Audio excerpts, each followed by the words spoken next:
This time we're going to be introducing, motivating, and objecting to a view called cultural relativism. If you want to follow along in your book, this view is discussed in James Rachel's short article, The Challenge of Cultural Relativism, which is chapter 15 in our course text.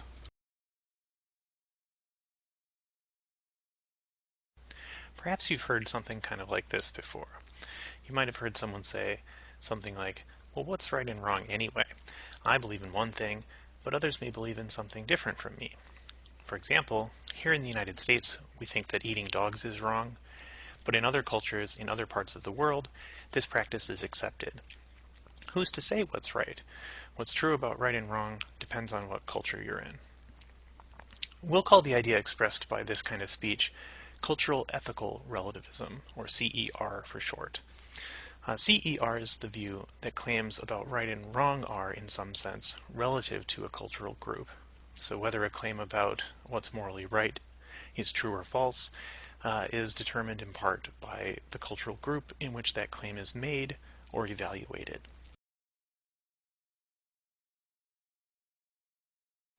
Here it's perhaps useful to make a comparison with the less controversial relativistic view about certain aesthetic judgments. So maybe you've heard something like this before. Beauty is in the eye of the beholder. Judgments about what is attractive or ugly or cool or hip are relative. According to this view, the truth of claims about what's attractive, say, or ugly, depends on the person or persons who are evaluating or making those claims.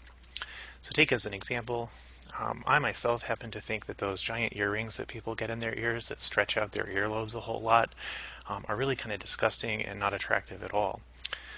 That's my aesthetic judgment. I think that ear gauging is not cool. It's pretty gross. Other people, on the other hand, think that it's really cool and that it looks attractive and that it's pretty neat. So we seem to have a disagreement about whether or not ear gauging is cool and whether or not people who have gauges in their ears are attractive or ugly. But, you might think, it doesn't make a whole lot of sense to say that there's some objective matter of fact about the coolness of ear gauging that we're disagreeing on. You might want to say that my claim is true for me, and the claim of others who think gauging is cool is true for them. So the truth or falsehood of that claim is relative to the person or persons making it, or the person or persons evaluating it.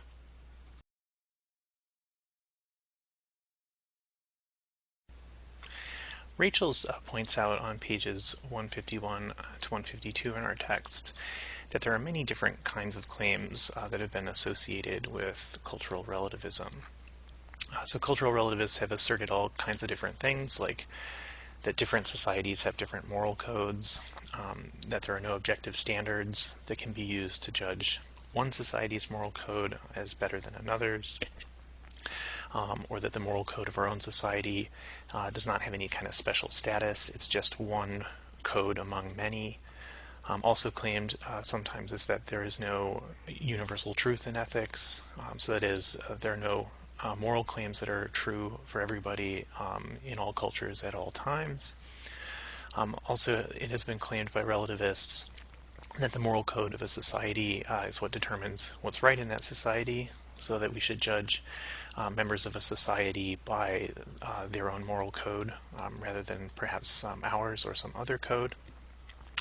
And finally, that we should be tolerant of the practices of other cultures, and that it would be ethnocentric or arrogant for us to judge the conduct of other peoples by our standards. Now, an important thing to note is that these claims are independent of one another. So you could believe that some of them are true and that others of them are false. For example, one might reject the claim that there aren't any universal truths, for example, but accept the claim that different cultures or different societies have different moral codes.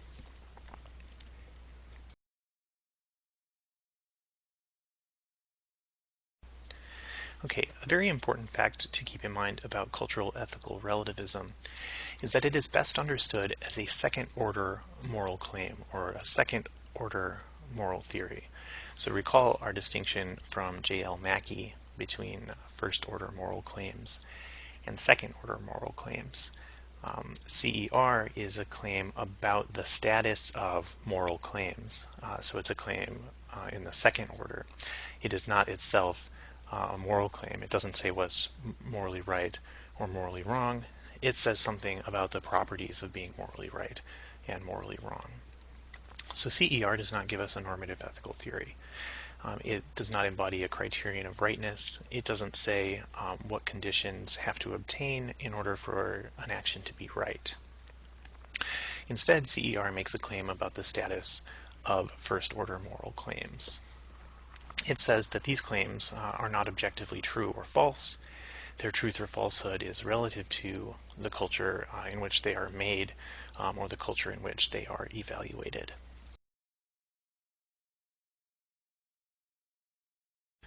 There are a number of different ways to spell out how this cultural relativity is supposed to work. We're going to consider one way to do it that I call cultural ethical contextualism. So according to contextualism, when we say that different cultural groups make different moral claims, we'll say that they express by those claims different propositions. So let's take as an example two different cultures, right? So we have contemporary American culture and ancient Galatian culture. When we contemporary Americans make the moral judgment that eating the flesh of the dead is wrong, according to cultural ethical contextualism, we make a different judgment. We express a different proposition with that sentence than the ancient Galatians expressed with a similar sentence that eating the dead is morally acceptable. So what proposition do we express? We express a proposition that's kind of like this. In our culture, we disapprove of eating the dead. So when we say eating the dead is wrong, that expresses the idea or the proposition that in our culture, in contemporary American culture, it's disapproved of to eat the dead. Contrast this with the ancient Galatians. When they said that eating the dead is okay, that it's morally acceptable to eat the dead, they were expressing the proposition that in their culture, eating the dead is approved of. Right? So we use a similar sentence. We say eating the dead is wrong, and it looks like the Galatians utter the denial of that sentence. They say eating the dead's okay. But when we utter that, the sentence, we express the proposition that our culture disapproves of eating the dead. And when the Galatians utter the denial of that sentence, they express the proposition that in their culture they approve of eating the dead.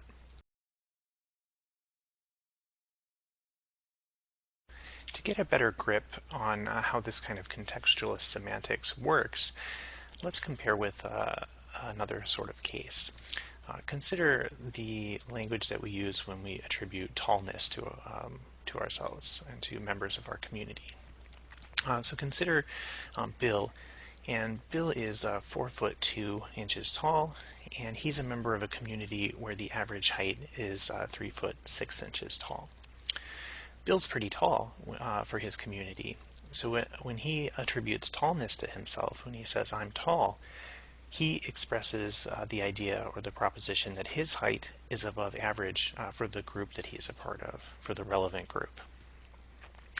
But now consider Jill. Right? Jill is looking on and overhearing Bill say how tall he is, and she says to herself, that guy's not tall. Jill says this because she's a member of a community where the average height is 5 foot 11, and Jill herself is 6 foot 2. So when Jill says that Bill isn't tall, what she's expressing, the idea that she is expressing is not that Bill fails to be taller than average for Bill's group, because that's obviously false. But what she's expressing is that Bill's height is below average for her group. Right? So Bill's height falls below the average of 5 foot 11. So you notice that one in the same sentence, I'm tall, can be used to express different propositions depending on the relevant group that we're comparing our respective heights to.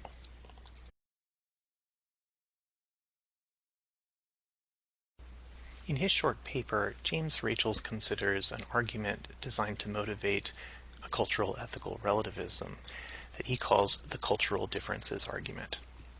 We're going to formulate the argument like this. Premise 1. Different cultures have different moral beliefs. Premise 2.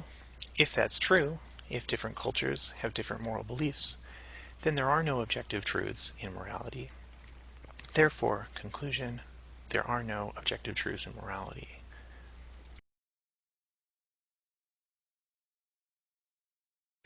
Let's take a quick look at what can be said in favor of this argument.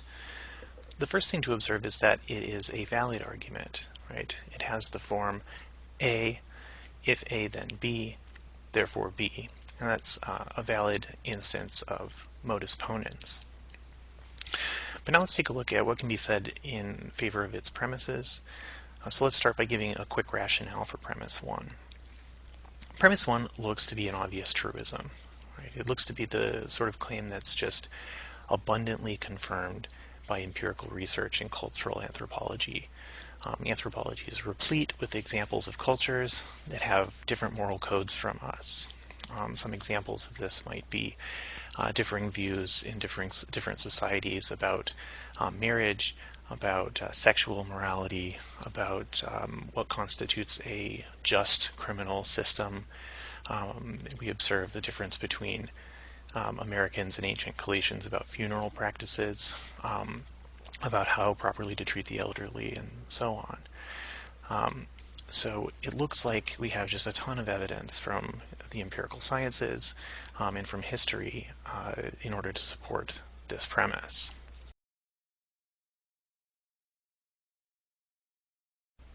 Clearly, the bulk of the weight of this argument rests on its second premise, which states that if there is such a diversity in moral views across cultures, then there are no objective truths or objective matters of fact about ethics. Why might you find this kind of premise plausible? Compare with different sorts of judgments, so non-moral judgments. In different cultures, they find different things tasty. There's no uniquely tasty cuisine, so different cultures cook things in different ways, and members of outsiders to those cultures might find their way of cooking things disgusting or gross. But it doesn't follow from that that certain cultures are just objectively incorrect about the way they cook, right? It seems like if there were an objectively correct way to cook and an objectively tasty cuisine, then most cultures would probably all do it in more or less the same way, and they would have settled on the same kind of flavors and textures and so on in their cooking. So you might think that similarly, if there were an objectively correct moral code, then we'd be doing a better job at finding out what it is, and cultures would agree more than they do.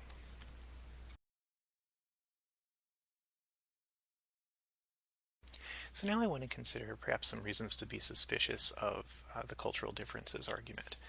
And let's start with premise 1.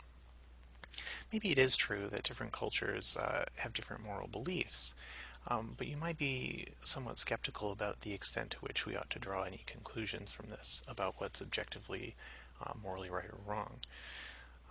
You might think that despite the apparent diversity in moral beliefs across cultures, there's still a lot of agreement about basic moral values.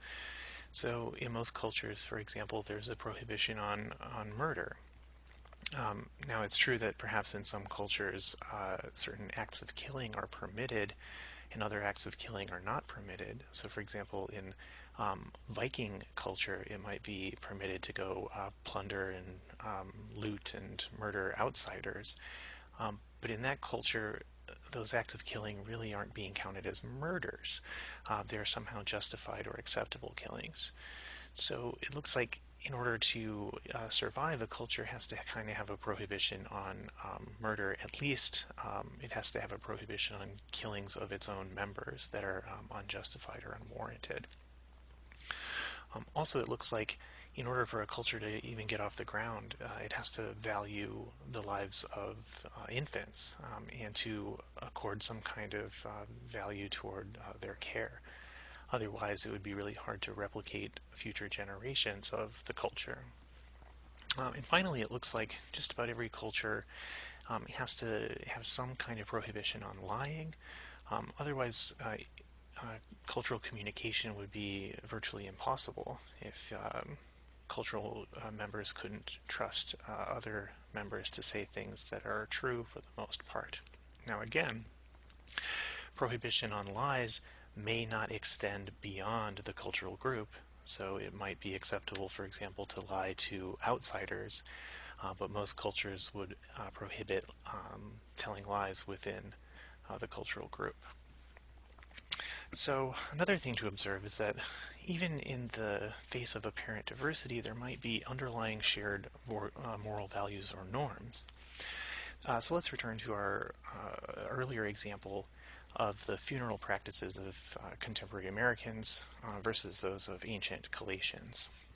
So here in the United States, we believe that you shouldn't eat the dead, but the ancient Galatians believed that eating the dead was okay. That might look like a really huge difference in underlying moral values between those two cultures. But both cultures they share a value in respecting the deceased. And here in the United States, we just believe that the proper way to express that value is by, among other things, refraining from eating the flesh of the recently departed. Whereas the Galatians believed, on the other hand, that it shows great respect for the dead to incorporate their flesh into one's own body. So what we see is that there's an apparent difference between these two cultures in a particular moral belief, but in the underlying values that that belief is an expression of, there's an agreement. Right? We ought to respect the dead.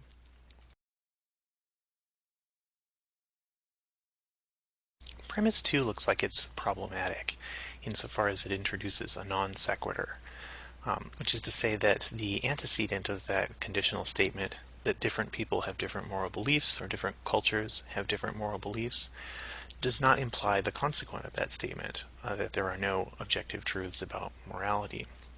So the antecedent is just a statement of psychological or sociological fact, right? Different cultures believe different things about morality.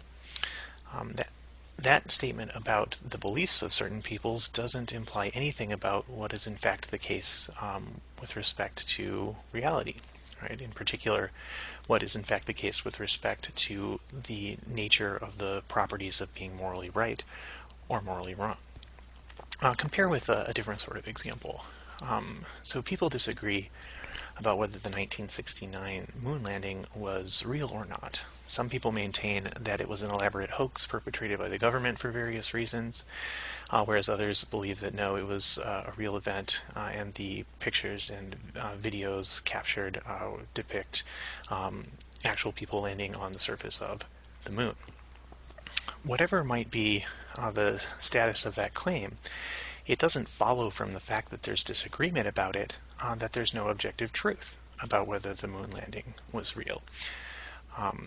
The mere fact of disagreement doesn't show or doesn't demonstrate or doesn't imply that what's being disagreed about is non-objective.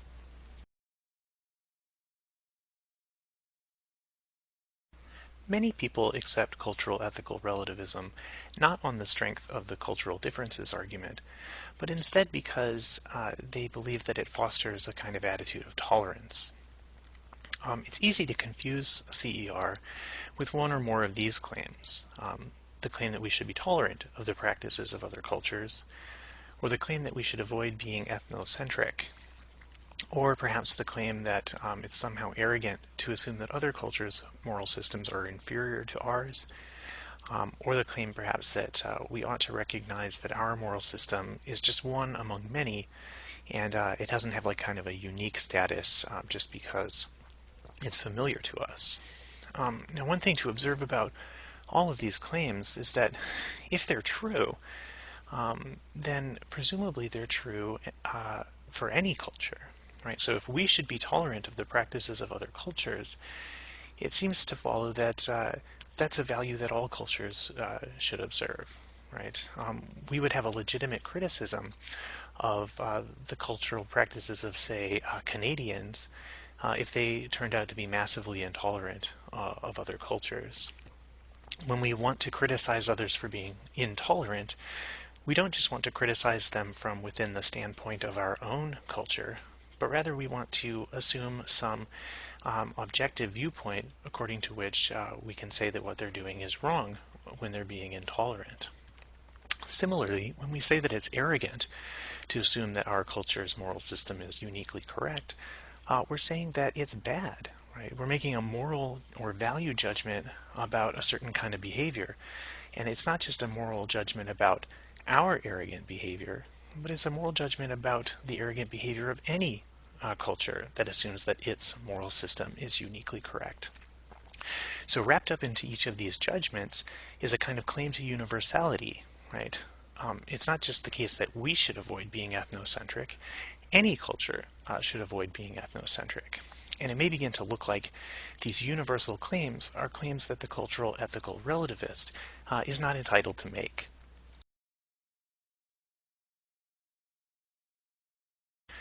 Okay, to sum up, we've presented the argument, the cultural differences argument for cultural ethical relativism, and we found that it doesn't quite establish that view.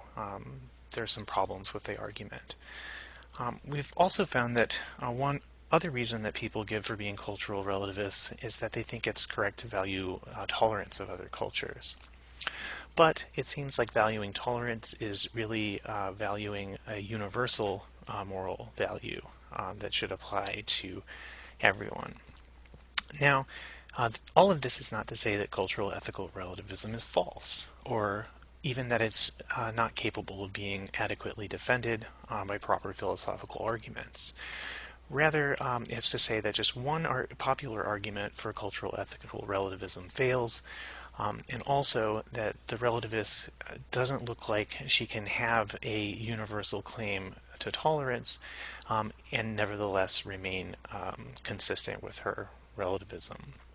I leave it as an intellectual exercise for you to work through on your own, whether you think there's an argument that can adequately support CER, or whether you think that there's a kind of version of the tolerance principle that the cultural ethical relativist can consistently maintain.